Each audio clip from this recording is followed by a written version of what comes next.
മുസ്ലിം രാജ്യങ്ങളുണ്ട് കൊണ്ട് മാത്രമാണ് കേരളം രക്ഷപ്പെട്ടത്. ഇത് പറയാൻ നമുക്ക് എന്താ ഒരു മടി? എന്തുകൊണ്ട് നമുക്ക് പറയാൻ പറ്റും? പറയണം കുട്ടികളെടുത്ത് അവരുള്ളത് കൊണ്ട് മാത്രമാണ് നമ്മൾ രക്ഷപ്പെട്ടതെന്ന് പറയണം. അവരോടുള്ള കൃതജ്ഞത നമ്മൾ കാണിക്കണം. 1972 കേരള പട്ടിണി എന്റെ വീട്ടിന്റെ അടുത്തുള്ള ചേമ്പിന്റെ ഇല മോഷ്ടിച്ച് വേവിച്ച് കഴിച്ചവരുണ്ട്. അവരെങ്ങനെ രക്ഷപ്പെട്ടു? ഗൾഫ് കൊണ്ട് മാത്രമാണ്. ഞാൻ പേര് വെച്ച മുസ്ലിം എന്ന് വെച്ചാൽ തന്നെ പറയാം, അങ്ങനെ തന്നെ പറയണം. അതാണ് നമ്മൾ ഏറ്റവും കൂടുതൽ ഈ കേരളം ഇന്ന് ഈ നിലയിൽ നിൽക്കുന്നുണ്ടെങ്കിൽ കേരളത്തിൽ ഏറ്റവും കൂടുതൽ ഇൻവെസ്റ്റ് ചെയ്യുന്ന കമ്മ്യൂണിറ്റി ഏതാണ്? Muslim community. മറ്റുള്ളവർ അവരുടെ പിള്ളേരെ ജർമ്മനിയിലും ബാംഗ്ലൂരും അവിടെയൊക്കെ അയക്കുകയല്ല ചെയ്യുന്നത്. കേരളത്തിൽ അവർ ഇൻവെസ്റ്റ് ചെയ്യുന്ന മുസ്ലിങ്ങൾ. നമ്മൾ we should be grateful that. നമ്മൾ അവിടെ നെതർലൻഡ്സിൽ മറ്റടുത്ത് പോയി ഇവിടെ പോയി ഇൻവെസ്റ്റ്മെന്റ് വാങ്ങിച്ച് വരുന്നതല്ല കാര്യം. നമ്മളൊന്നും ചോദിക്കാതെ അവർ ഇവിടെ തന്നെ ഇൻവെസ്റ്റ് ചെയ്യുന്നു.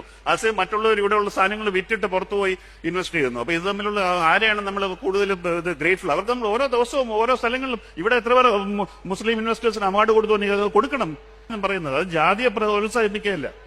ഒരു ജനസമൂഹത്തിന്റെ കൂടെ ആക്രമിക്കപ്പെടുന്ന ഒരു ജനസമൂഹത്തിനോട് ചേർത്ത് പിടിക്കുന്ന അങ്ങനെയാണ്. അല്ല നമ്മൾ വെറുതെ എഡിറ്റോറിയൽ എഴുതിയിട്ടോ ലേഖനം എഴുതിയിട്ടോ കാര്യമല്ല.